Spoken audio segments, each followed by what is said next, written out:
delegada me informa usted si debemos esperar unos minutos.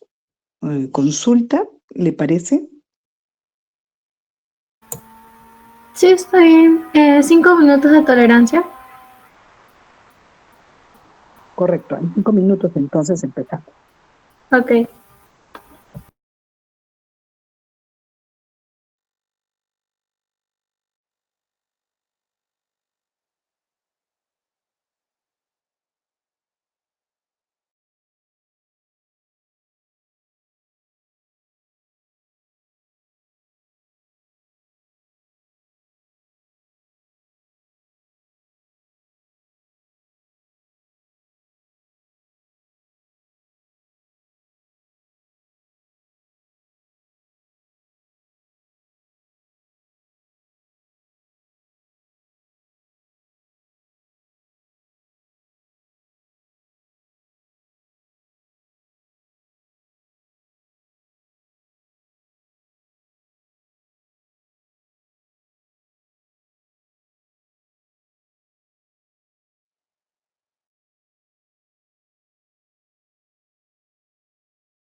Muy bien, muy buenas noches nuevamente. Bienvenidos a la teoría del día de hoy. Mi nombre es Consuelo Muñoz, soy médico, trabajo en el Hospital 2 de Mayo y el día de hoy vamos a conversar respecto a la fisiopatología de las enfermedades respiratorias y su relación con los desórdenes nutricionales. Siguiente, por favor.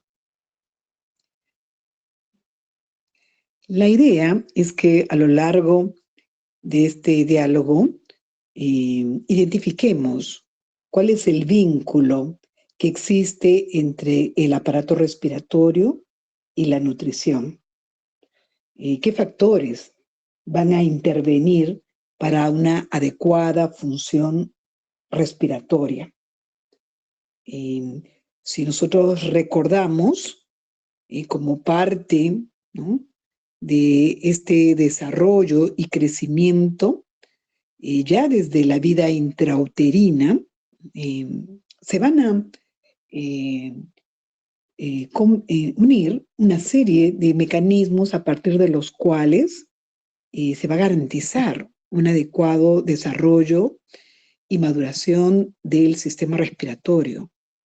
Y mucho tiene que ver respecto a la condición saludable de la madre. Por otro lado, también vamos a identificar qué desórdenes o qué factores pueden asociarse a la prevalencia de enfermedades respiratorias. En nuestro medio es muy común la presencia de enfermedades infecciosas y más aún que comprometen al sistema respiratorio. Y año a año podemos ver una tasa de mortalidad infantil en población del altiplano, asociado obviamente a la estación del invierno, cuando en definitiva estos menores de edad, ¿no?, estos niños, frecuentemente con un diagnóstico de malnutrición, tienen una tasa de morbi-mortalidad altísima en virtud de estas infecciones respiratorias. En la diapositiva, nosotros vamos a recordar que desde el punto de vista anatómico, el aparato respiratorio está conformado por una serie de estructuras cuya finalidad están en conducir y acondicionar el aire para asegurar el intercambio gaseoso a nivel alveolar. Esto comúnmente es conocido como una respiración extracelular. Para diferenciarla de aquellos mecanismos fundamentalmente relacionados a la oxidación de macromoléculas, cuyo objetivo es la obtención de moléculas altamente energéticas como el ATP. A esto lo vamos a denominar respiración intracelular. Entonces, en la diapositiva, ustedes están viendo, ¿no?, cómo estas estructuras, este conjunto de estructuras anatómicas,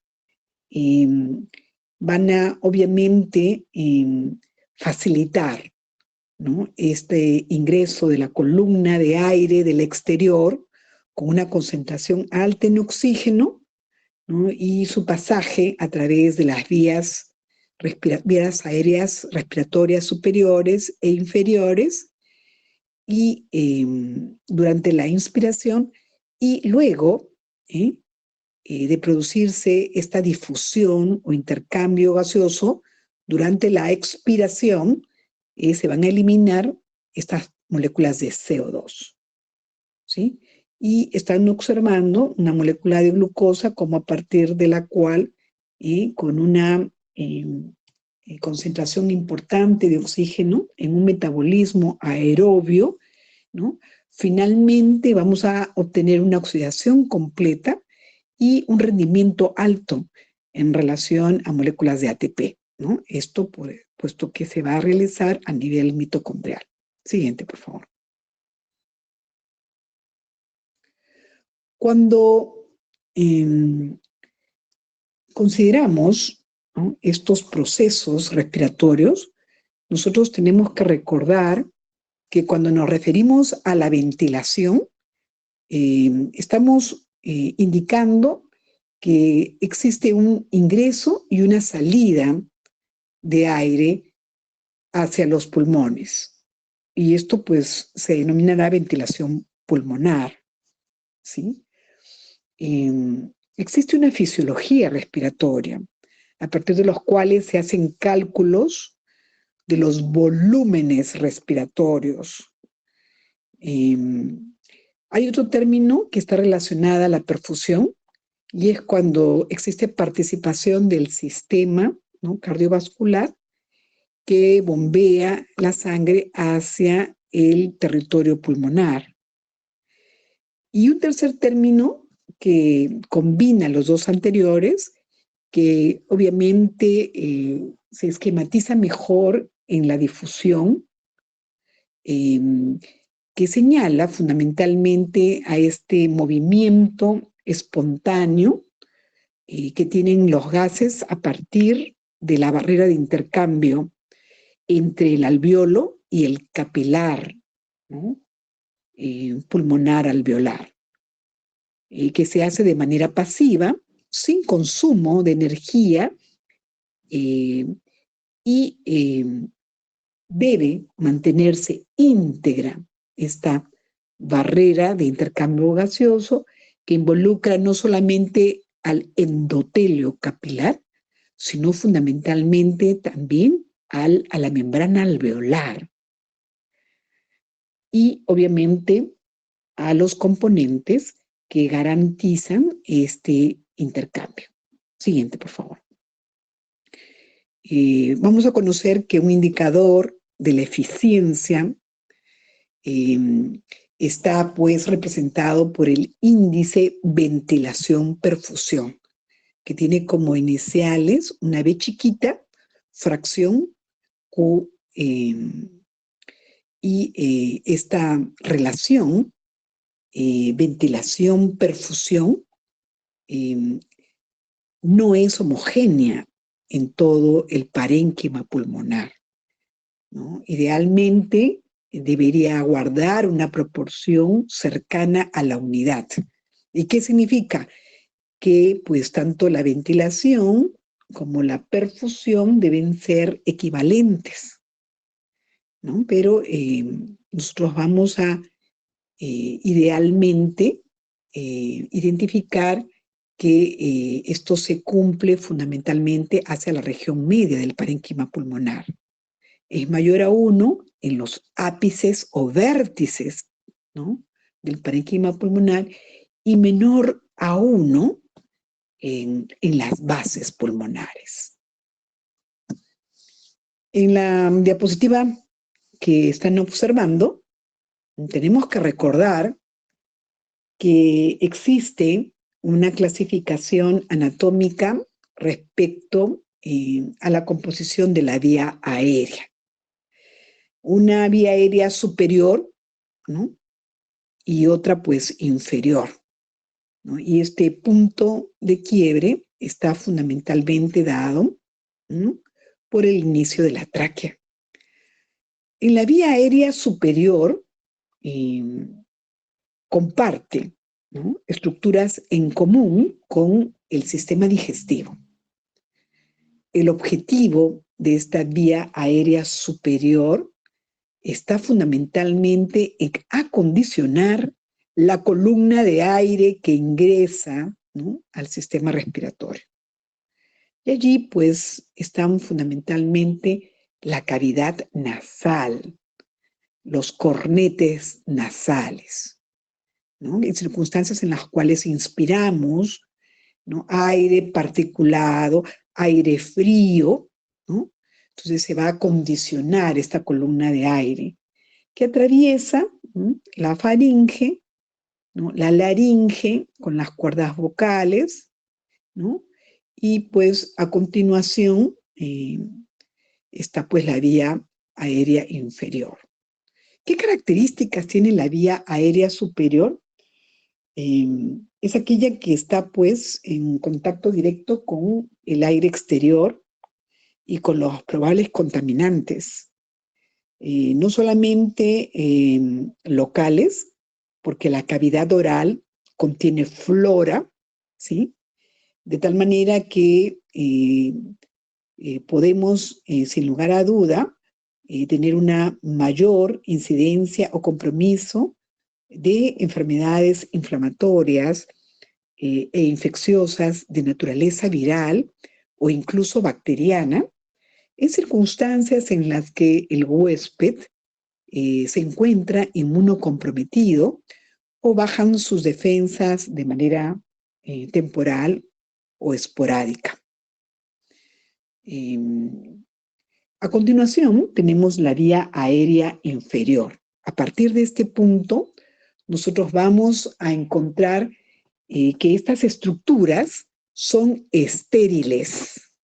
Son estériles. Es importante señalar, ¿no?, que la tráquea, ¿no?, tiene obviamente segmentos, ¿no?, están compuestas por estructuras, ¿no?, anulares o anillos cartilaginosos en forma de C y que están completándose fundamentalmente por un músculo, ¿no?, en la región posterior. Entonces, como es una estructura muscular, estas podrían obviamente presentar, ¿no?, una serie de comportamientos que están relacionadas, ¿no?, a respuestas como la hiperreactividad, ¿no?, muscular, ¿no?, de estas estructuras de la tráquea y de los bronquios, ¿no? Entonces, a continuación, la tráquea se va a bifurcar, ¿no?, en el bronquio derecho y en el bronquio izquierdo, ¿no? Y a partir de estos bronquios primarios, nosotros vamos a nuevamente evidenciar estas bifurcaciones que van a dar origen a los bronquios secundarios, terciarios, y así sucesivamente hasta ingresar al parénquima respiratorio, al parénquima pulmonar, perdón. Este parénquima pulmonar está compuesto fundamentalmente por estructuras, ¿no?, elásticas, revestidas por cerosas que se conocen como la pleura, ¿no?, que son hojas que van a estar adheridas, ¿no?, al parénquima pulmonar, y esta pues recibe el nombre de pleura visceral. Y la otra hoja que está pues adherida a la parrilla costal, de tal forma de que al interior circula el líquido pleural que va a nutrir a estas hojas de la serosa y va a garantizar, ¿no?, que exista una disminución de la superficie de roce o fricción entre estas dos hojas al producirse el ciclo respiratorio, ¿sí? Estructuras importantes asociadas a este aparato respiratorio, encontramos a la musculatura, como el diafragma, que es el principal músculo de la respiración, ¿no?, así como los músculos intercostales, ¿no?, que van a ser músculos accesorios de gran importancia, ¿no?, para garantizar, ¿no?, esta distensión de la caja torácica, ¿no? Entonces vamos a ver que nuestro ciclo respiratorio está obviamente constituido por dos fases. Durante la inspiración o inhalación ingresa la columna de aire, y obviamente la caja torácica se distiende gracias a que el diafragma desciende, ¿no? Este es un movimiento activo, ¿no? Y luego, pues, le sigue el ciclo de la fase expiratoria, en donde obviamente exhalamos esta columna de aire rica ya en CO2, ¿sí?, y es básicamente un movimiento pasivo. Entonces, durante esta dinámica, los músculos intercostales y el diafragma principalmente garantizan una amplexación, ¿no?, o expansión de la jaula torácica, que está compuesta fundamentalmente por las costillas y las uniones, ¿no?, a los cartílagos, ¿no?, costales. Es importantísimo señalar, ¿no?, que hay patologías que van a estar asociadas, ¿no?, a la jaula torácica, ¿no?, a los músculos intercostales y al compromiso diafragmático, ¿no?, que van a obviamente expresarse en síntomas característicos, ¿no?, que posiblemente vayamos desarrollando durante esta sesión. Siguiente, por favor.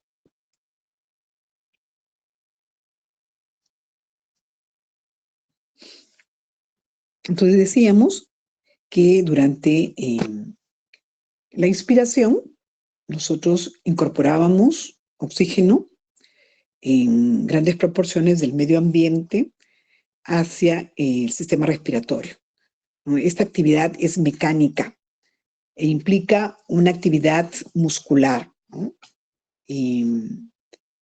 Los músculos habitualmente tienen fibras musculares de diferente índole. Existe una musculatura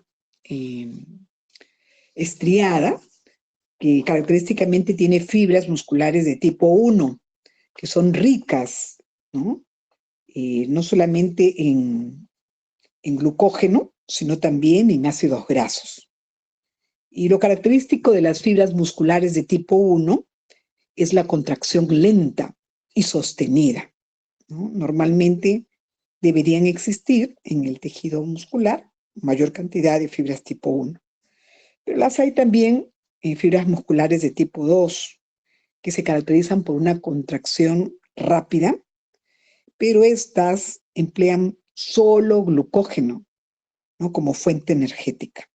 Entonces, en circunstancias en las que la actividad física es importante, ¿no?, existe un mayor consumo y actividad, ¿no?, en relación a las fibras de tipo 2. Entonces, el individuo puede experimentar, ¿no?, agotamiento y fatiga, ¿no?, debido a este trabajo repetitivo. Es importante señalar, ¿no?, que pueden obviamente identificarse anomalías, ¿no?, de la unión de la placa mioneural, ¿no?, y desarrollar, ¿no?, alteraciones en relación a la contracción muscular. En el caso de la musculatura intercostal, por ejemplo, nosotros tenemos enfermedades como el tétanos. En el tétanos aparece obviamente una parálisis muscular estriada. Y estos pacientes desarrollan obviamente una insuficiencia respiratoria por parálisis de los músculos respiratorios y deben ir obviamente a estar conectados a un respirador mecánico para poder garantizar este intercambio gaseoso, ¿no?, para más o menos ponerlos o situarlos en contexto, ¿no? Hay otras enfermedades neuromusculares como el Guillain-Barré, ¿no? En el Guillain-Barré también aparece un compromiso muscular. El paciente desarrolla un agotamiento importante y la presencia de autoanticuerpos, porque es una enfermedad autoinmune, genera, ¿no?, este tipo de parálisis muscular, y los pacientes habitualmente deben ser conectados a, obviamente, un respirador mecánico hasta que, obviamente, se pueda proporcionarles un soporte en relación a un tratamiento de aféresis. Y mediante estas sesiones de aféresis, poder, obviamente, eliminar, ¿no?, esta cantidad importante de anticuerpos y muestran una recuperación. El control de la respiración se halla obviamente a nivel vulvar, en el centro respiratorio, específicamente a nivel del núcleo ventral dorsal, ¿no? Entonces, el control de la respiración es involuntario.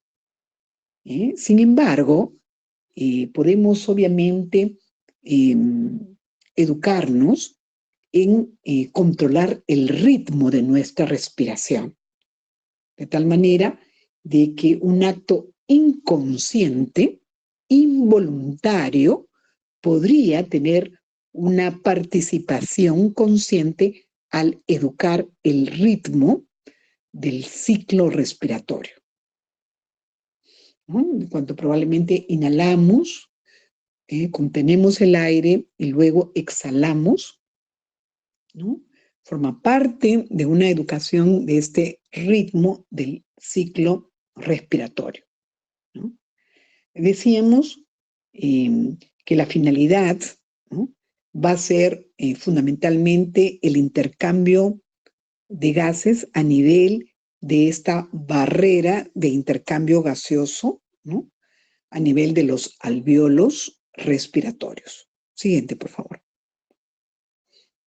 Entonces ustedes van a poder, de repente, entre ustedes mismos, poder practicar, ¿no? Cuando desarrollan entre dos, un alumno se pone de espaldas, ¿no?, y el otro alumno puede obviamente colocar, ¿no?, las dos manos extendidas sobre las bases pulmonares, ¿no?, en el dorso del tórax, y pedirle que inspire. Y ustedes van a ver cómo la caja torácica se abre.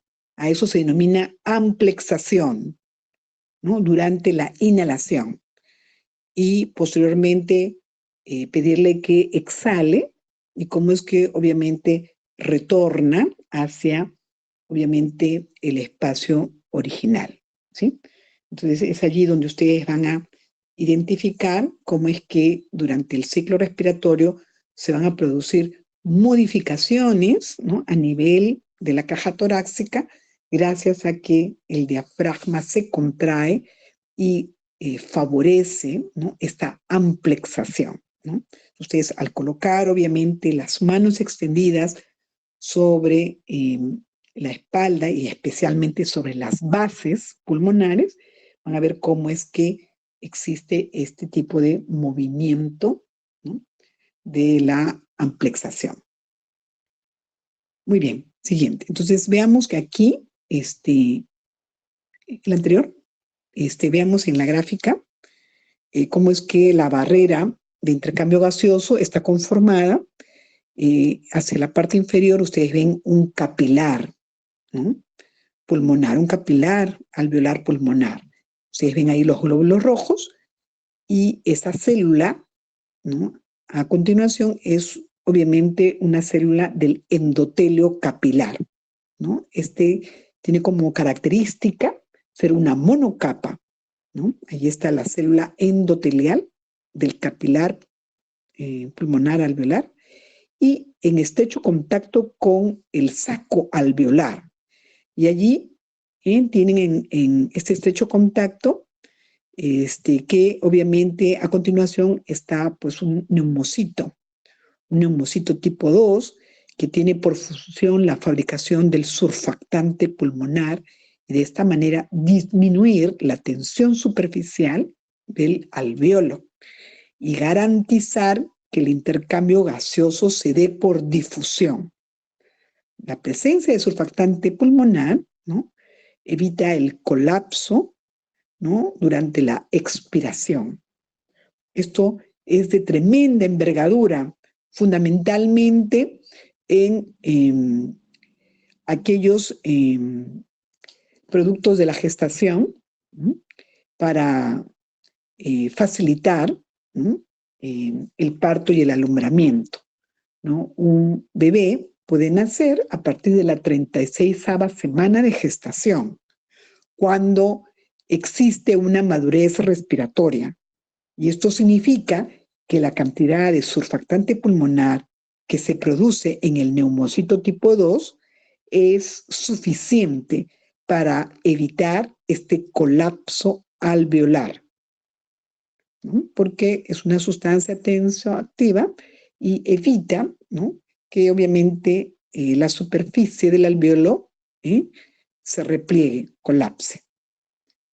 Y están observando ustedes también en la parte inferior la única célula inflamatoria que normalmente puede estar presente en los tejidos, que es el macrófago.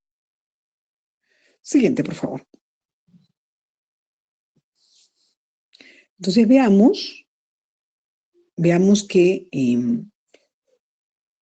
como parte de los mecanismos de defensa del sistema respiratorio, nosotros vamos a contar con elementos celulares como los macrófagos alveolares que vimos en la gráfica anterior. Están presentes también en la superficie, ¿no?, de la mucosa de los bronquios y de la tráquea, los cilios, que tienen un movimiento ascendente, y también a este nivel la presencia de moco. La naturaleza y calidad del moco a este nivel favorece atrapar estructuras o partículas que pudieran ser contaminantes, tóxicas, ¿no?, o deleterias para el sistema respiratorio, fundamentalmente para la vía aérea inferior, ¿no? Por ejemplo, se sabe que en promedio se respiran alrededor de 20.000 litros de aire diariamente, ¿no? Y que los pulmones en promedio llegan a pesar aproximadamente 20 kilos, ¿no? Es importante, ¿no?, que muchas de las partículas contenidas en el aire, ¿no?, puedan obviamente filtrarse, ¿no?, a partir de la mucosa nasal, ¿no? Y por ello nosotros vamos a tener, ¿no?, cilios, ¿no? Vamos a tener a los cornetes, ¿no?, a las faneras, que van a intentar detener no solamente polvo, hollín o moho, sino indudablemente otro tipo de microorganismos como bacterias, como virus, como hongos, y evitar que éstas lleguen hacia la vía aérea inferior, porque decíamos que la vía aérea inferior es estéril, ¿no? Entonces, la idea es de que la vía aérea superior funcione como un filtro, pero cuando estos mecanismos aún no resultan siendo eficientes, la superficie bronquial y traqueal posee estructuras como el moco y el movimiento ciliar ascendente que facilita la eliminación de estas partículas a través de actos reflejos como la tos, el estornudo muchas veces, ¿no?, y las secreciones, la eliminación de las secreciones. Siguiente, por favor. Entonces vamos a tener que desde el punto de vista funcional, en el aparato respiratorio, en la vía aérea inferior, nosotros vamos a tener hacia la izquierda las vías de conducción, ¿no?, donde obviamente van a ingresar la columna de aire ya acondicionada, ¿no?, expuesta básicamente a estas estructuras que garantizan el pasaje de aire hacia las estructuras respiratorias propiamente dichas, hacia aquellas en donde se va a desarrollar los procesos de intercambio gaseoso, ¿no? Entonces, hacia la derecha, ustedes están observando que la división ulterior de los bronquios llega finalmente hacia estructuras denominadas bronquios respiratorios, que aproximadamente llegan a ser hasta 500.000. Y estos ingresan hacia los saquitos o sacos alveolares, que aproximadamente resultan siendo 8 millones de estructuras, ¿no? A este nivel, ¿no?, a nivel de los alvéolos, es donde se van a encontrar fundamentalmente los procesos de difusión, ¿no? Para el intercambio gaseoso. De tal forma de que por diferencia de presiones, ¿no? El oxígeno a elevadas presiones va a ingresar a los capilares alveolares y el CO2 elevado en estos capilares alveolares por difusión pasiva, porque tiene un coeficiente de difusibilidad alto, va obviamente a salir de las estructuras, ¿no? capilares alveolares hacia obviamente los bronquiolos respiratorios y en la expiración ser eliminado hacia el exterior. Siguiente. Entonces ustedes ven hacia la izquierda la composición de la tráquea, estos anillos en forma de C, y hacia la parte posterior el músculo traqueal. Este músculo traqueal que puede obviamente desarrollar, ¿no? Mecanismos en virtud de la exposición a alergenos, de tal manera que puede haber una broncoconstricción, ¿no? Frecuentemente visto en el asma bronquial, por ejemplo, ¿no? Al inhalarse o al exponerse a alergenos o a sustancias irritantes como los desinfectantes o como probablemente estas sustancias de limpieza, algunos individuos susceptibles pueden no solamente desarrollar la tos como un acto reflejo, sino también estar asociados con un proceso inflamatorio o de hiperreactividad bronquial, ¿no? Desarrollando una constricción del músculo, ¿no? traqueal o bronquial, ¿no? Rodeando el lumen interior está la mucosa y la submucosa, ¿no? Y alrededor la estructura cartilaginosa, es un cartílago hialino, y finalmente la adventicia. Vean ustedes, el esófago es posterior, ¿no? Se ubica hacia la parte posterior de la tráquea. Entonces, hay circunstancias en las que muchos pacientes pueden experimentar un dolor, ¿no? Torácico anterior, y esto podría obviamente comprometer estructuras que anatómicamente se posicionen a este nivel, ¿no?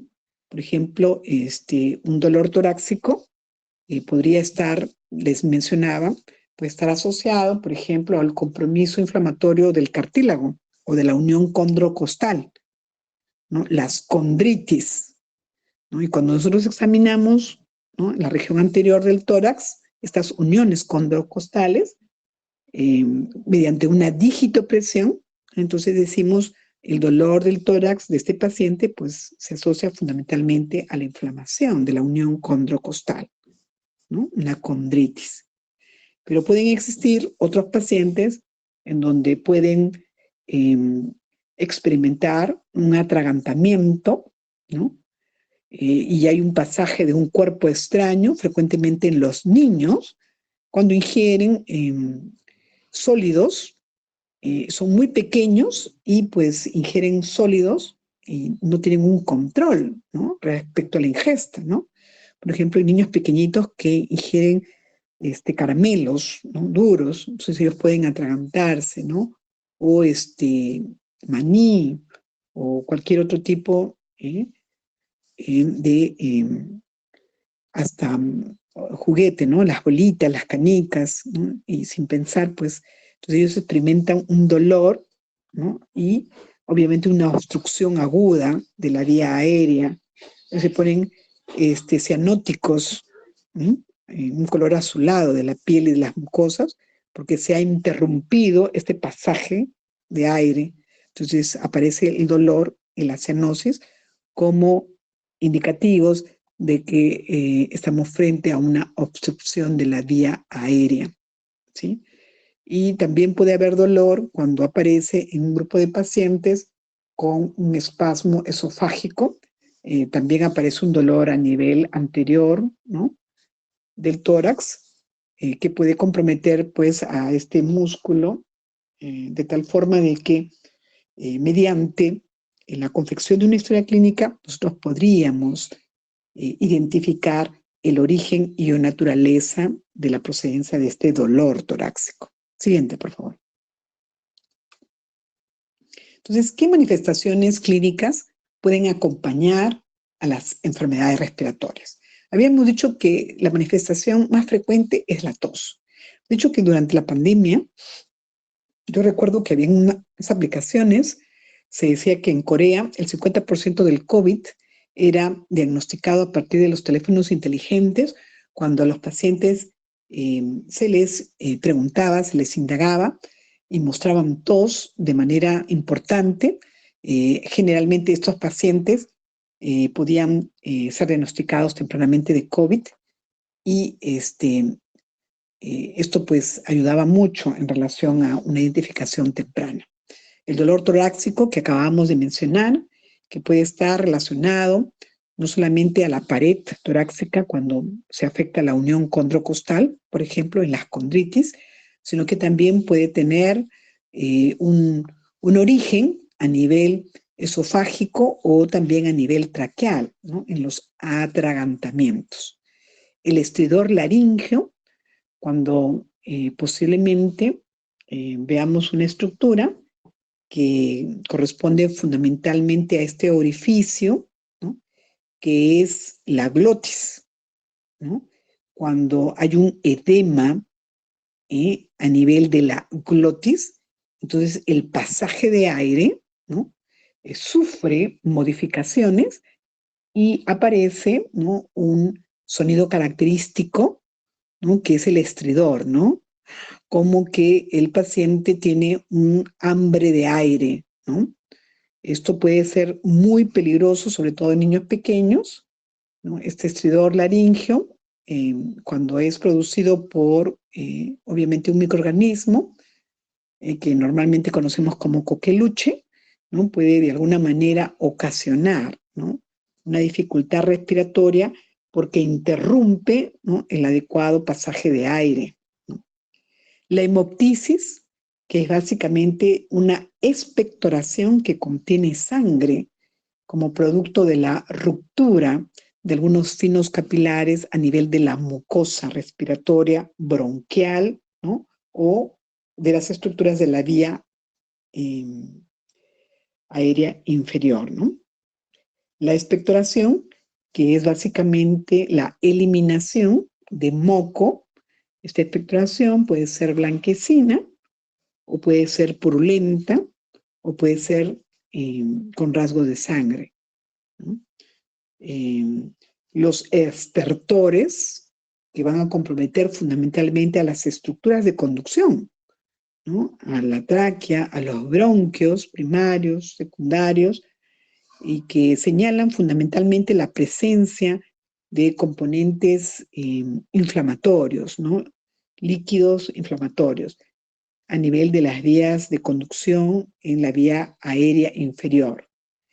Y otra manifestación que nosotros identificamos están relacionadas a los crepitantes, que básicamente es cuando a nivel de los alvéolos aparece un exudado inflamatorio y nosotros al colocar el estetoscopio escuchamos como si hubiera un crujido del cabello, ¿no? Por ejemplo, en estos momentos yo quisiera que ustedes cogieran sus cabellos y los frotaran cerca del pabellón auricular y van a experimentar un sonido muy, muy similar a lo que nosotros escuchamos como crepitantes, que son ruidos, ¿no?, patológicos de origen alveolar, evidenciando la presencia de exudado inflamatorio, ¿no? El otro término es expiración prolongada, cuando probablemente esta fase del ciclo respiratorio se prolonga innecesariamente porque hay una constricción de la musculatura bronquial. Entonces hay una resistencia a la salida de la columna de aire y por ende la expiración dura más de lo habitual. La disnea es el término que vamos a utilizar cuando observamos que un individuo no solamente incrementa la frecuencia o velocidad de los ciclos respiratorios, sino que hace uso de una musculatura accesoria. En los niños pequeños, la disnea, además, puede estar acompañada de cianosis o esa pigmentación azulada de la piel y de las mucosas, ¿no? Y también del aleteo nasal, porque estos pacientes deben, ¿no?, utilizar importantemente la musculatura intercostal para poder, ¿no?, incorporar, ¿no?, el aire para facilitar el intercambio gaseoso, aunque esto pues no sea exitoso, ¿no?, dependiendo del origen de la disnea, ¿no? Y la acropaquía, que es obviamente una manifestación en pacientes que tienen un compromiso crónico respiratorio, ¿no? Estos pacientes desarrollan, por ejemplo, las uñas en vidrios de reloj. ¿Y cómo van ustedes a evidenciarlo? Porque las uñas son gruesas, ¿no? Estas uñas tienen un ángulo importante que obviamente aparecen como curvadas, ¿no? Y en definitiva, también muestran una tendencia a un color azulado, ¿no? Entonces es una manifestación de una enfermedad respiratoria crónica en donde no se cumple de forma exitosa el intercambio gaseoso, ¿no?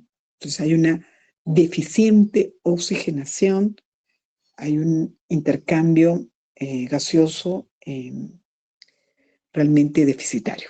Siguiente.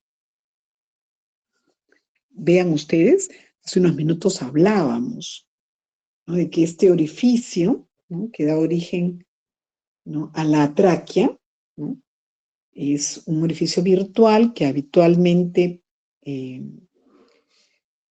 puede obviamente relacionarse a una estructura que es como una lengüeta que se denomina epiglotis y que tapa de manera parcial a este orificio que se denomina glotis, ¿no? En circunstancias en las que obviamente ingerimos alimentos, ¿no?, esta vía aérea inferior, ¿no?, es cubierta parcialmente por la epiglotis.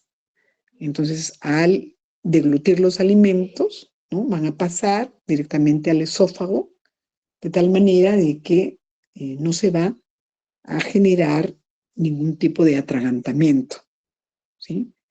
Hoy en día se sabe que esta cubierta de la epiglotis no coincide en un 100% en ocluir a la glotis, ¿sí? Se sabe que obviamente esta oclusión es solo de manera parcial, es importante, es parcial, pero no es una cobertura al 100%, ¿no? Entonces, cuando el individuo, ¿no?, que está obviamente deglutiendo, habla, ¿no?, se puede producir con mucha mayor incidencia un atragantamiento, ¿no? Porque a este nivel se pueden desviar los alimentos y poder ocluir esta vía de transmisión o de transporte de la columna de aire. Siguiente.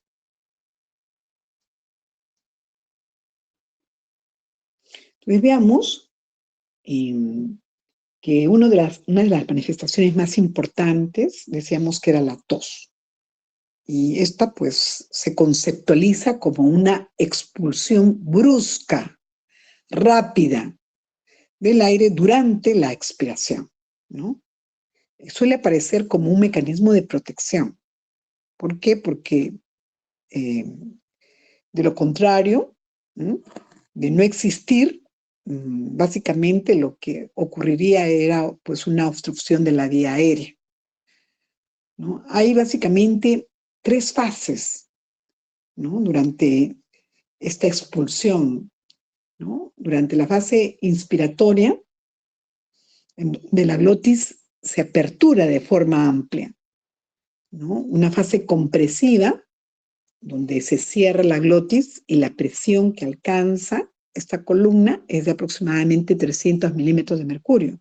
Y por último, una fase expulsiva, en donde bruscamente se reabre la glotis y hay un pasaje del flujo de aire a gran velocidad. Entonces, por eso esta expulsión rápida es un mecanismo de protección, ¿no? Hay, obviamente, un fenómeno irritativo, ¿no? Puede ser una sustancia, un solvente orgánico, ¿no? Un desinfectante, pueden ser alergenos inclusive, que desencadenan este mecanismo de la tos. Se clasifica según la duración, en aguda y crónica. 3 semanas es el punto de corte para desarrollar esta diferenciación y aparece básicamente porque dentro y fuera de la superficie respiratoria aparecen los denominados receptores de la tos, ¿no? En los senos paranasales, en los canales auditivos, en la laringe, ¿no? Pero también fuera, ¿no? Indudablemente en el esófago e incluso en el abdomen, en el útero, ¿no? De tal manera de que muchas puérperas, producto de una cesárea, pueden experimentar tos, ¿no? En virtud de que se encuentran receptores para la tos también en el útero, ¿sí? También aparecen en los revestimientos del corazón y existe un centro tusígeno a nivel del bulbo raquídeo, que es el centro de control, ¿no? Para la tos. Siguiente, por favor. Entonces, ustedes están viendo allí, ¿no? Donde se ubican estos receptores para la tos, de tal manera de que un estímulo, ¿no? Una distensión, ¿no? Podríamos involuntariamente desarrollar el mecanismo de la tos, ¿no? Hay muchos fármacos, ¿no? Que pueden también actuar sobre estos receptores de la tos y poder, como evento adverso, manifestar, ¿no? Tos. Siguiente, por favor.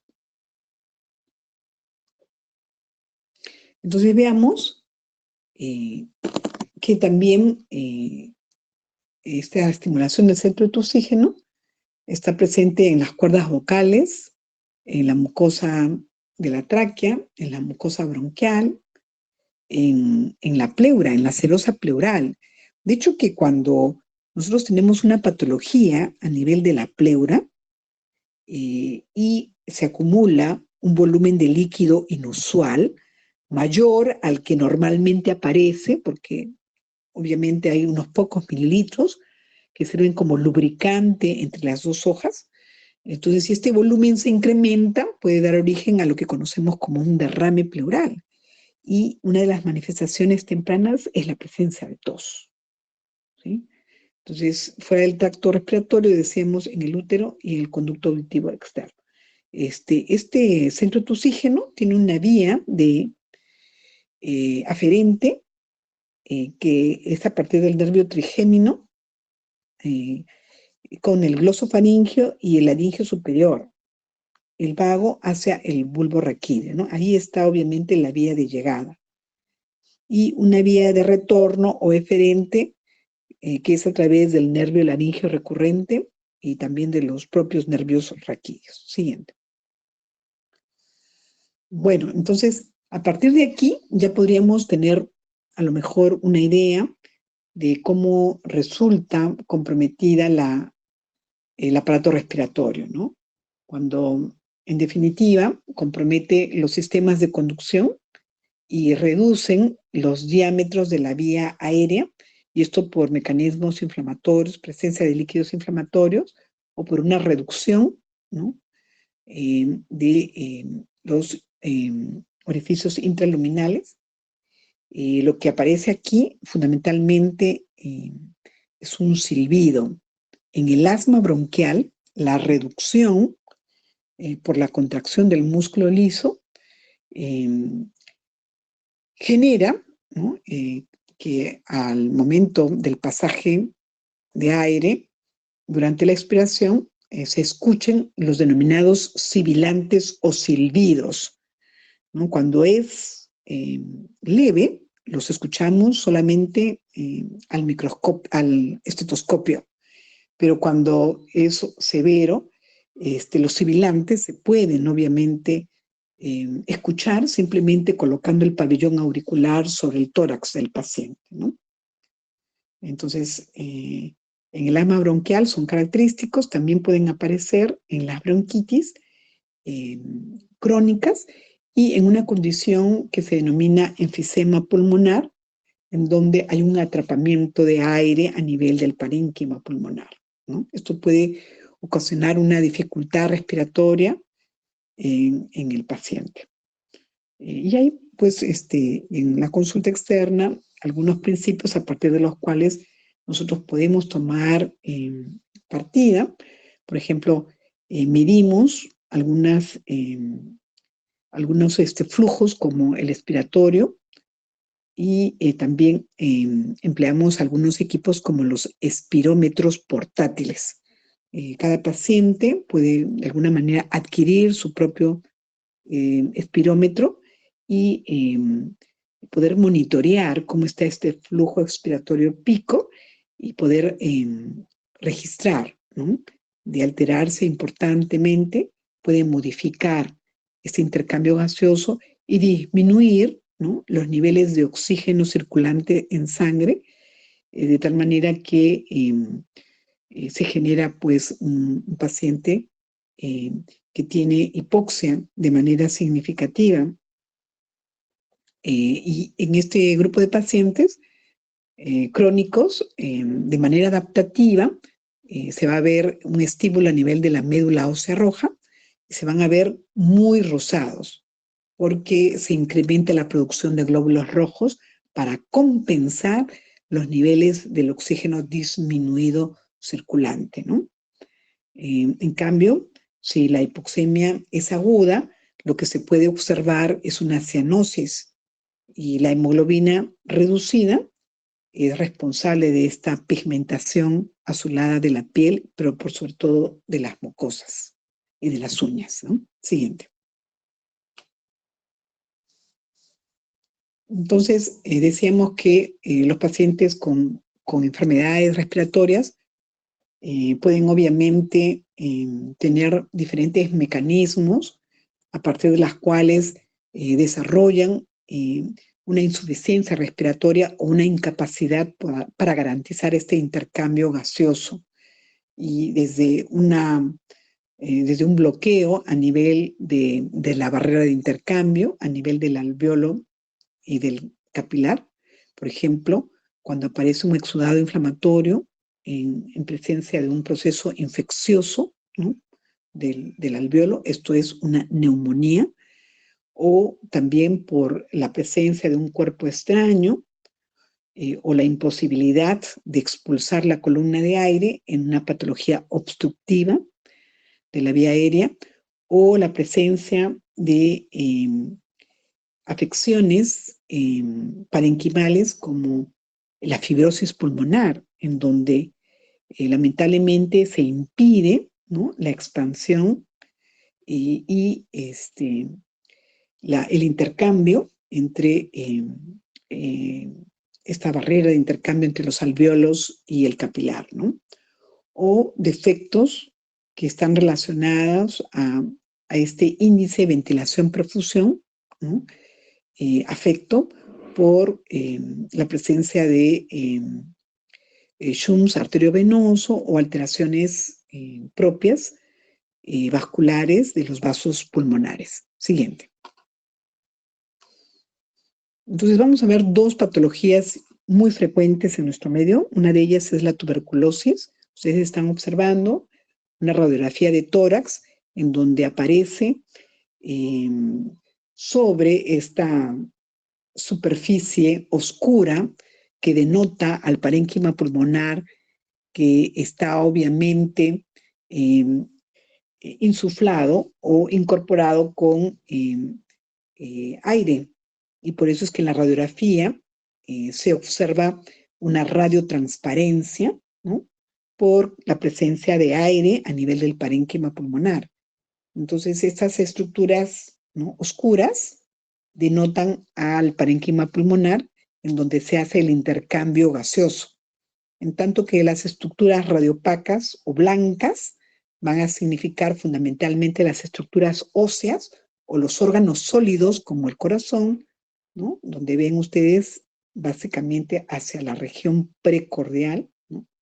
Al fondo ustedes observan la columna vertebral, ¿no?, de tal forma de que se sitúan, ¿no?, que aparecen como si existieran superficies de algodón sobre los parénquimas pulmonares. Característicamente, la tuberculosis muestra, ¿no?, este tipo de imágenes. Y hacia la derecha, creo que la imagen se nos perdió, Connie.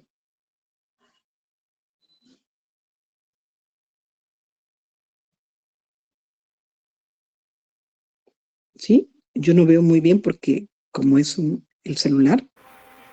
Sí se ve. ¿Se ve? ¿Sí? ¿Se ve la radiografía? Oh, ahora sí. Y hacia la derecha ustedes están observando una necropsia del pulmón, en donde ven cavidades en la parte superior e inferior, ¿no?, que como producto de la severidad, ¿no?, de la enfermedad, produjo necrosis del parénquima pulmonar, de tal manera que dio origen a las denominadas cavernas. Cavernas, ¿correcto? Siguiente, por favor. Allí ustedes ven una imagen de una momia que corresponde a un niño con una antigüedad de aproximadamente 700 años después de Cristo, ¿no? Es una momia peruana en donde se identificó que en la columna vertebral existían deformidades, ¿no?, a partir de la cual se pudieron aislar bacilos ácido alcohol resistentes, que son los responsables de la tuberculosis. ¿Esto qué cosa quiere decir? Que ya desde esa época aparece la tuberculosis con un compromiso inicialmente pulmonar y que puede diseminarse hacia otras estructuras contiguas, ¿no? El compromiso de la columna vertebral, ¿no?, denota el denominado mal de Pot o tuberculosis ósea a nivel de las estructuras, ¿no?, vertebrales. Siguiente.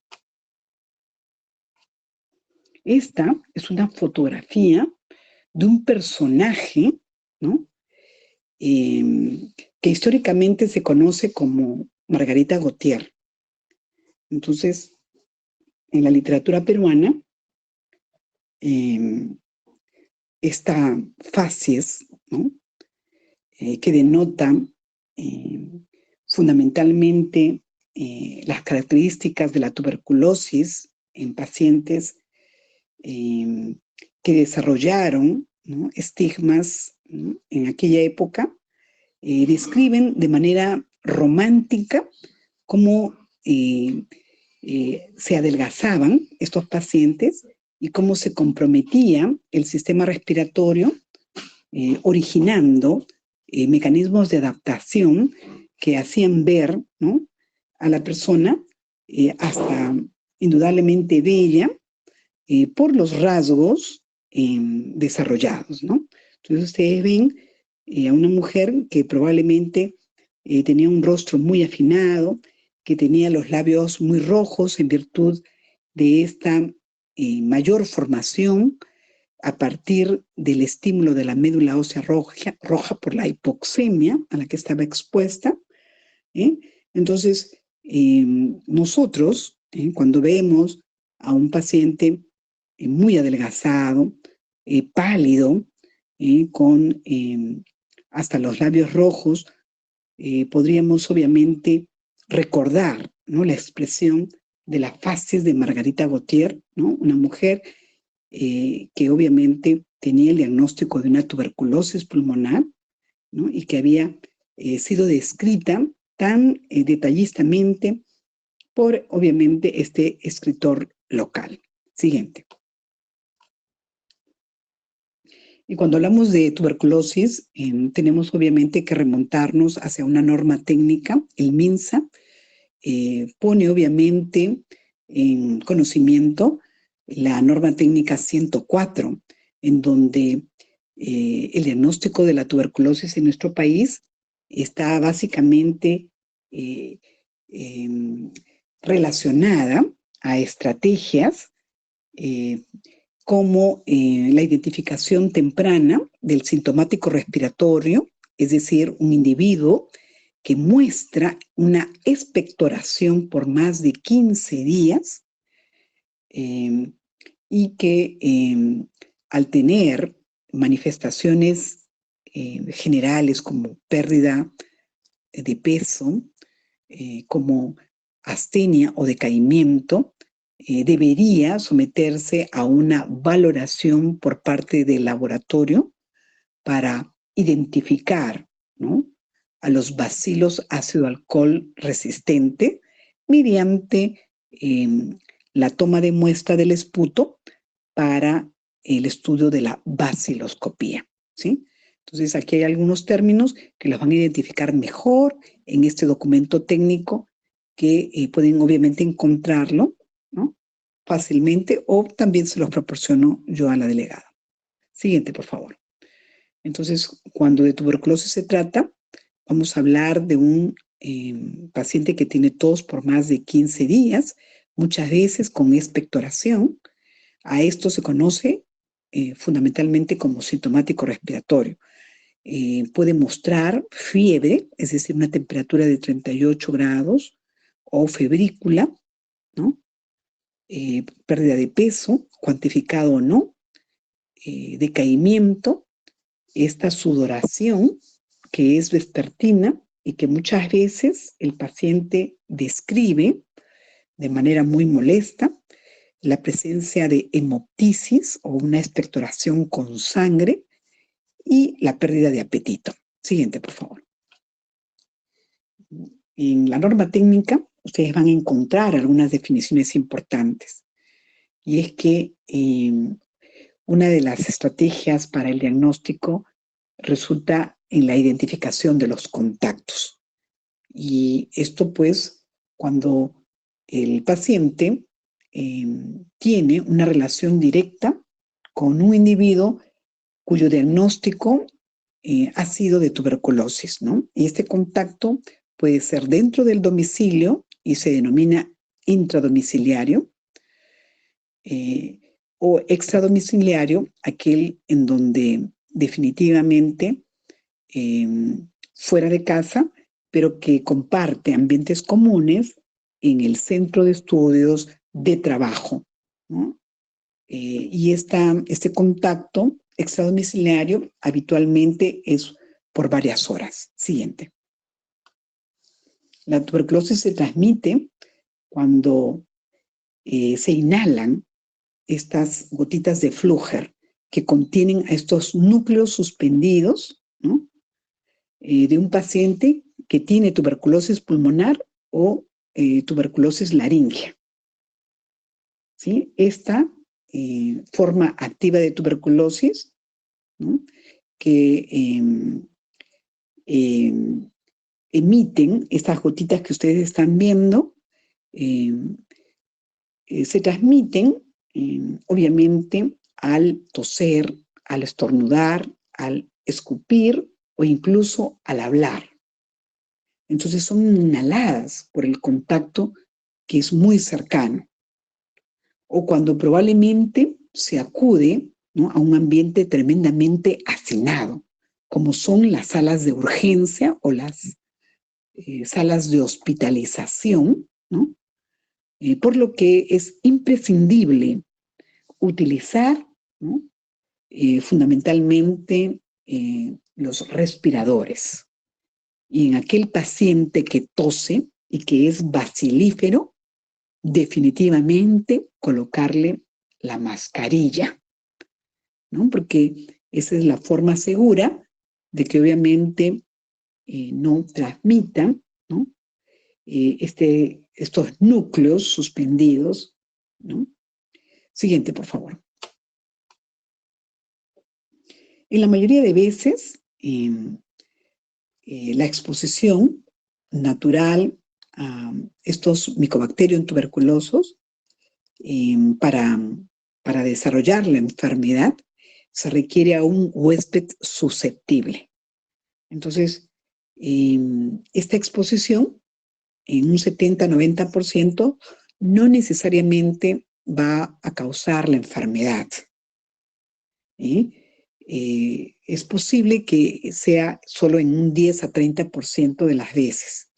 Y como repito, van a estar fundamentalmente evidenciándose en factores relacionados al huésped. Un huésped susceptible puede obviamente en una exposición continua y repetitiva desarrollar una forma activa de la enfermedad, ¿no?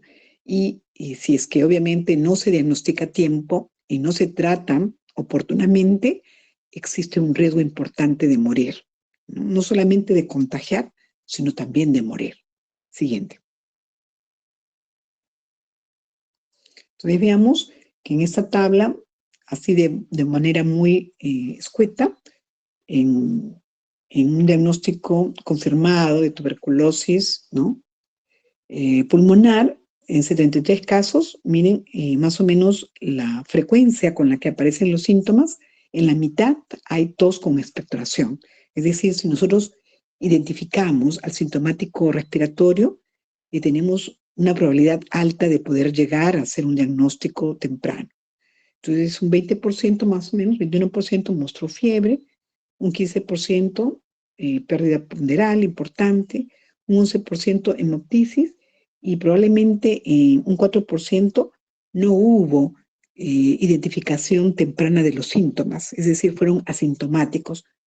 ¿Por qué? Porque hay muchos pacientes que definitivamente no se dan cuenta que pueden a lo mejor estar perdiendo peso, o de repente la tos es muy leve y lo consideran como normal, etcétera, ¿no? Siguiente, por favor. Entonces aquí en la norma técnica 104 van a ver términos que están asociados no solamente al diagnóstico de una tuberculosis activa, en aquel que hace la enfermedad y es bacilífero positivo, sino también en aquellos individuos que una vez hecho el diagnóstico, pues empiezan el tratamiento y siguen un monitoreo en base a las pruebas de laboratorio y a evaluaciones médicas continuas, ¿no?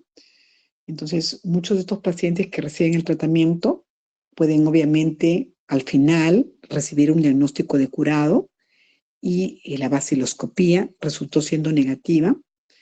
Otros, lamentablemente, al sentirse mejor durante la primera fase del tratamiento, abandonan el mismo y por un periodo de 30 días ya son considerados como abandonos del tratamiento y son los candidatos a desarrollar formas severas de la enfermedad. Y un tercer grupo que se denomina fracaso, cuando lamentablemente, a pesar de recibir el tratamiento clásico, ellos no logran negativizar la baciloscopía y al solicitarles el cultivo del esputo, son positivos incluso al cuarto mes de recibir el tratamiento, ¿no? Siguiente. Entonces aquí hay terminología que está relacionado aquí como estrategia para el diagnóstico. En nuestro país se usa la baciloscopía, es decir, ¿no?, la identificación de los bacilos ácido alcohol resistentes en esputo y otro tipo de secreciones. A eso se denomina baciloscopía y generalmente es una baciloscopía serial, es decir, mínimamente 2 o 3 muestras. Pero en virtud de que existe cada vez una tasa creciente de formas resistentes al tratamiento convencional, el término de resistencia a los fármacos involucra también solicitar otras pruebas que se denominan cultivos bacteriológicos.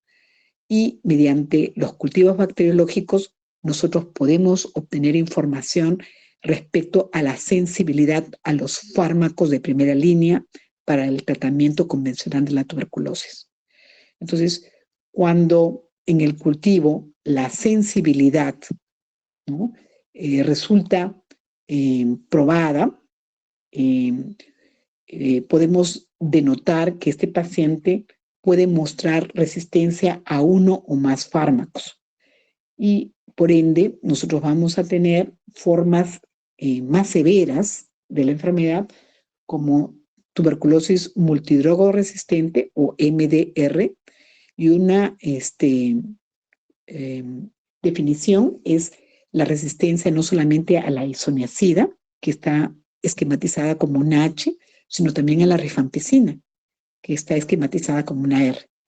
Y otra forma muchísimo más severa que esta, que es la extremadamente resistente, que es la XDR, en donde no solamente hay resistencia al tratamiento de isoniazida o rifampicina, sino también a la quinolona y otro tipo, ¿no?, de drogas, por lo que resulta cada vez más difícil poder aportar, ¿no?, tratamiento para estas formas severas de la enfermedad. Siguiente. Entonces, aquí para que tengan una idea cómo se reporta la baciloscopía, ¿no?, habitualmente se pueden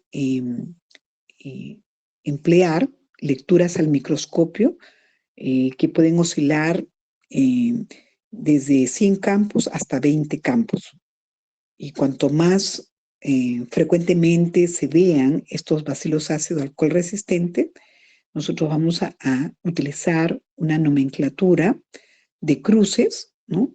Por ejemplo, 3 cruces, cuando solo necesitemos estudiar 20 campos al microscopio de esta lámina y el promedio de los bacilos ácido alcohol resistentes o BAR sean más de 10.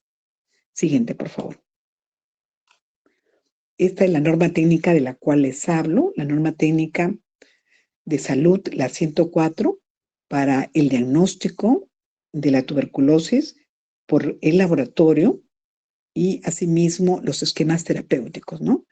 Clásicamente nosotros tenemos un periodo de tratamiento de 6 meses, una primera etapa que es bactericida y una segunda etapa de mantenimiento o esterilizante, de 2 y 4 meses aproximadamente de manera respectiva. Siguiente.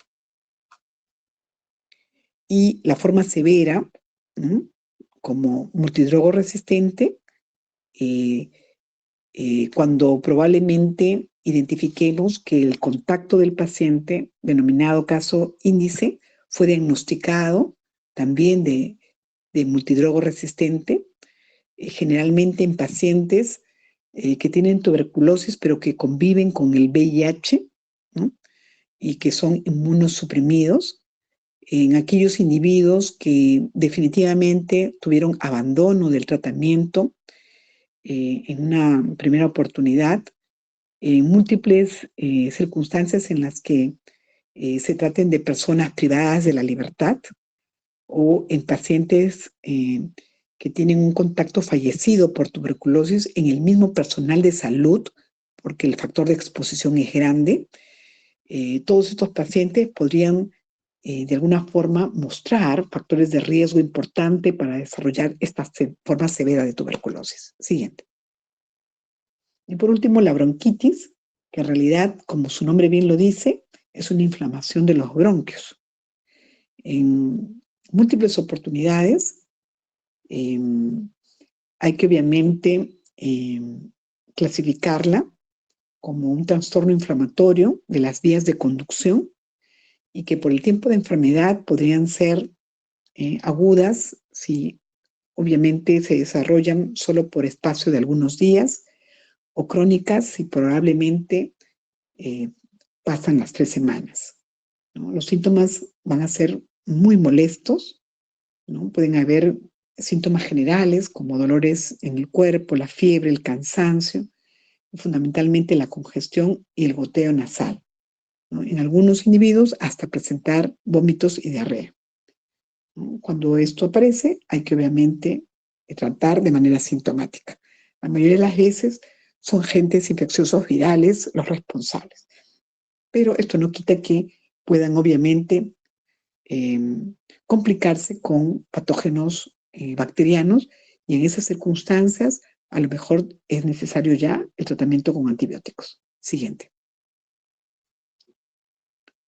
Miren, esta es una radiografía de tórax. Nuevamente, en oscuro, vemos obviamente los campos pulmonares, el parénquima pulmonar, y hacia la región, ¿no?, medial o parailiar, vemos las estructuras de los bronquios reforzados, ¿no? Sí. Entonces, como producto del moco, se tapan los bronquiolos y a ese nivel nosotros vamos a ver un reforzamiento de esta trama a nivel de los hilios pulmonares. Siguiente. Y la neumonía, que es en realidad un proceso, ¿no?, inflamatorio, infeccioso, lo producen virus, pero también bacterias que comprometen el alveolo respiratorio. Entonces, a este nivel se produce una inflamación y un exudado inflamatorio que va a obviamente interferir con esa barrera de difusión de gases, razón por la que estos pacientes experimentan, ¿no?, una alteración del intercambio gaseoso que puede incluso, dependiendo de la extensión y magnitud, hasta ocasionar una dificultad respiratoria. Entonces los pacientes tienen fiebre alta, tienen dolor, escalofríos, tos con expectoración, muchas veces herrumbrosa o mucopurulenta. Y generalmente, si es una forma, ¿no?, extensa, deben ser hospitalizados para proporcionarles tratamiento antibiótico y sintomáticos. La radiografía habla por sí sola. Siguiente. Ustedes están viendo que en las flechas hay una opacidad donde debería aparecer, ¿no? Una zona oscura porque el parénquima a este nivel está ocupado por secreciones, ¿no?, inflamatorias exudativas que están obviamente interfiriendo con esta barrera de difusión de los gases. Siguiente. Y por último, decíamos que la pleura normalmente contiene un volumen pequeñito de líquido para facilitar la nutrición y la lubricación, para disminuir la fricción entre las dos hojas durante el ciclo respiratorio. Pero si se acumula una cantidad de líquido inusual, entonces el término que vamos a emplear es el del derrame pleural, que es un acúmulo patológico anormal, ¿no? Entonces, los pacientes tienen tos seca, tienen dolor, ¿no?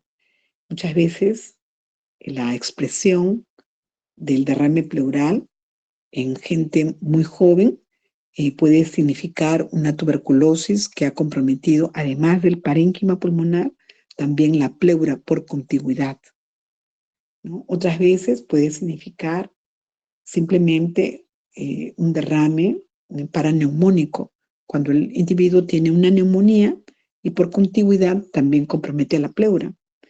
En sujetos con factores de riesgo para un cáncer, ¿no?, bronquial, puede obviamente significar también un compromiso neoplásico, ¿sí? Entonces, el derrame pleural puede obedecer a un sinnúmero de causas. Pero por el hecho de comprometerse la pleura, nosotros vamos obviamente a experimentar que los pacientes tienen tos de manera importante.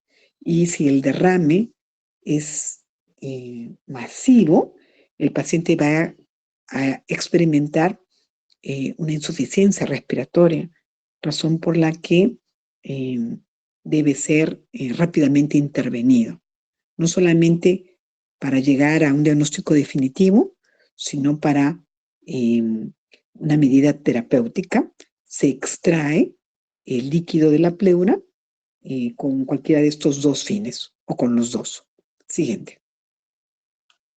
Miren, cuando se toma una radiografía a un paciente con derrame pleural, ustedes ven una línea muy característica que es el nivel de líquido, ¿no? A partir del cual está obviamente ocupada la pleura, el espacio pleural, ¿no? Entonces, un derrame de esta magnitud que compromete un hemitórax va a traducirse en una dificultad respiratoria importante en el paciente.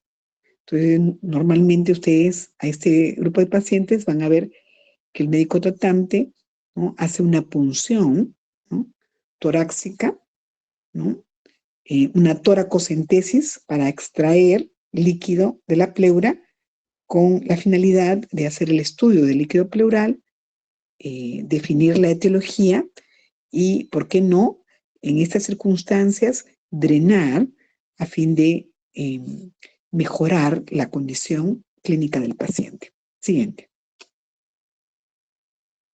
¿No? El cáncer pulmonar, decíamos que frecuentemente está asociado a factores en relación al estilo de vida de los pacientes. Habitualmente son adultos mayores, pero el antecedente de mayor importancia está asociado a hábitos nocivos como el tabaquismo o definitivamente aquellos individuos que tienen una exposición pasiva hacia la combustión de residuos sólidos, ¿no? La exposición al asbesto, a gases como al radón o definitivamente a pacientes que tienen una genética, ¿no?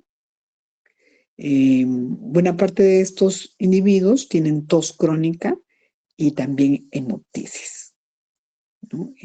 Una vez que el diagnóstico es hecho, no solamente porque pueden comprometer o no la pleura, el estudio por imágenes, habitualmente la resonancia magnética y las biopsias por procedimientos invasivos como la fibrobroncoscopía hacen finalmente el diagnóstico que permite un tratamiento específico en virtud de quimio o radioterapia y a veces hasta cirugía radical.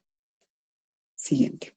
Vean ustedes, en esta radiografía de tórax hay imágenes, ¿no?, completamente irregulares que están comprometiendo no solamente al bronquio, sino que van a definir, ¿no?, ya un compromiso parenquimal en buena parte de los pacientes. Siguiente.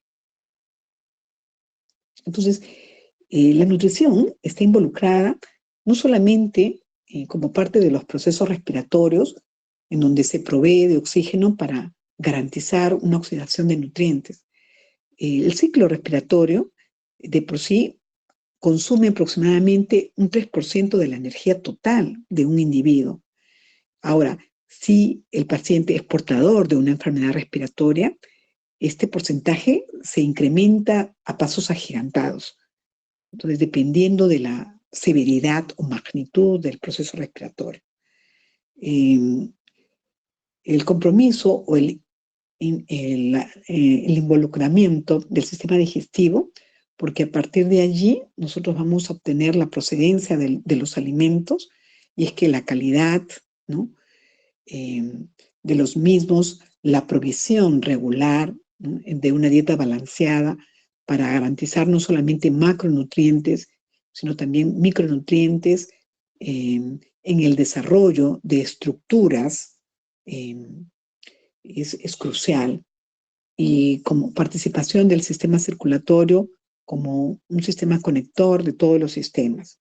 E indudablemente el sistema excretor para la eliminación de los desechos nos permite, obviamente, ahondar respecto a este vínculo que existe, ¿no?, entre una correcta nutrición y una función respiratoria adecuada. Y lo contrario, pues, funciona de la misma forma.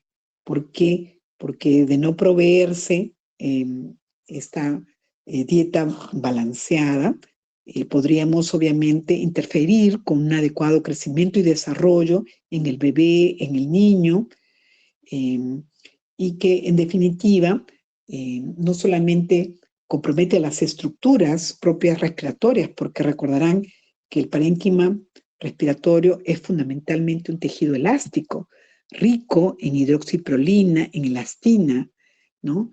Entonces, el adecuado intercambio gaseoso facilita el aporte de oxígeno y la provisión de una respiración intracelular y una oxidación de macronutrientes aeróbica con un gran rendimiento energético. Pero si por el contrario nosotros vamos a tener una enfermedad respiratoria, definitivamente esto va a influenciar no solamente en una correcta nutrición, porque el paciente no tiene un apetito apropiado, sino que va a redundar sobre el sistema inmune y la respuesta inmune, ¿no? Y lo hace mucho más susceptible y vulnerable a desarrollar patologías infecciosas de naturaleza viral, bacteriana o incluso parasitaria. Entonces esto constituye un círculo vicioso donde se perpetúa, ¿no?, este problema respiratorio. Siguiente. ¿No? Y por último, enfatizar que muchos pacientes con enfermedades respiratorias agudas como la neumonía podrían obviamente requerir un diagnóstico nutricional en la cabecera y de forma temprana. Este tamizaje nutricional que básicamente nos orienta respecto a un riesgo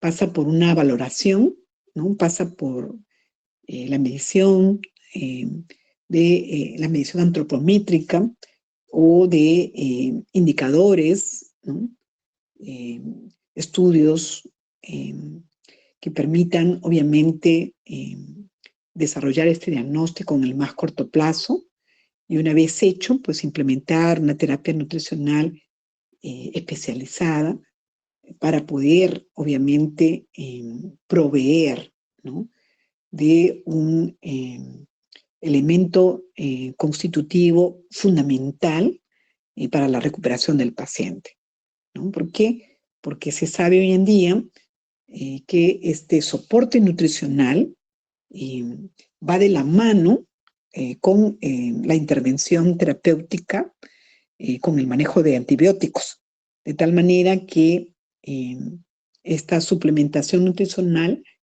oral, si es que la vía oral está conservada, no solamente garantiza una participación, ¿no?, de, obviamente, el sistema digestivo, ¿no?, en la activación del sistema inmune, sino que va a fortalecer, ¿no?, la formación de anticuerpos al proveer este requerimiento proteico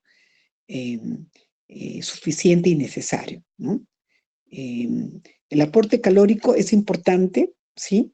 Pero hoy en día se sabe que individuos hospitalizados por condiciones críticas, ¿no?, infecciosas como la neumonía o como la sepsis, fundamentalmente se busca un balance nitrogenado positivo, óptimo, para poder restablecer, ¿no?, su soporte nutricional y esta respuesta inmune, ¿no?, con una suplementación de vitaminas, de antioxidantes, de grasas, de micronutrientes podrían obviamente disminuir el tiempo de hospitalización, es decir, la estancia hospitalaria, y garantizar una recuperación en el más corto plazo, ¿no? Entonces, una vez que el paciente tiene condiciones para el alta, este manejo nutricional debería incluir no solamente la educación del paciente, sino también de la familia, para poder monitorear, ¿no?, esta respuesta en el más corto plazo, ¿no? Siguiente, por favor. Siguiente, para las conclusiones. Entonces, es importante señalar, ¿no?, que existe una relación directamente proporcional de pacientes que tienen desórdenes nutricionales con una mayor susceptibilidad a procesos infecciosos respiratorios, ¿no?, que van a afectar la fisiología respiratoria. No solamente porque muchos de estos, dependiendo de la severidad, ¿no?, pudieran ser tributarios de procedimientos cada vez más invasivos. También se sabe de que en los pacientes críticamente afectados y que puedan requerir incluso ser conectados a ventiladores mecánicos, se requiere un mejor y mayor soporte nutricional. Entonces, mediante el uso de los módulos proteicos, mediante el aporte de lípidos como los omega 3, ¿no?, que van a facilitar incluso la formación de surfactante, podríamos disminuir ese trabajo respiratorio y también el hipercatabolismo, y de esta forma evitar que el paciente caiga en la desnutrición o subnutrición, ¿no?, y disminuir la tasa de mortalidad de estas unidades críticas. Y recalcar el hecho de que cuando el paciente se encuentre en condiciones de restablecer la nutrición enteral, vamos a evitar la atrofia intestinal. Y esto de manera importante porque va a evitar la translocación bacteriana, disminuir el hipercatabolismo y también el tiempo en el que el paciente pudiera tener la conexión al ventilador, ¿no? Es decir, el destete se hace mucho más temprano, ¿no? El uso de antioxidantes favorece la función respiratoria, al sistema inmuno, y resulta siendo importante una utilización temprana de todas estas estrategias para asegurar, ¿no?, disminuir esta mortalidad. Muy bien, creo que ahí terminamos.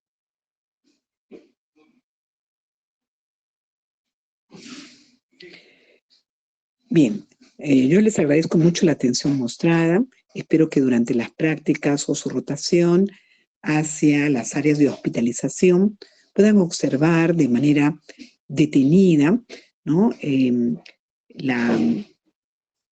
la presencia de este tipo de patologías respiratorias y el aporte que pueda de alguna forma proporcionar el licenciado de nutrición con estos diagnósticos tempranos y con las soluciones nutricionales que hoy en día están disponibles en la mayor parte de establecimientos de salud, sobre todo de mayor complejidad. Muy bien, delegada. Muchas gracias, doctora. Muy buenas noches. Entonces, muchísimas gracias por la atención recibida. Gracias.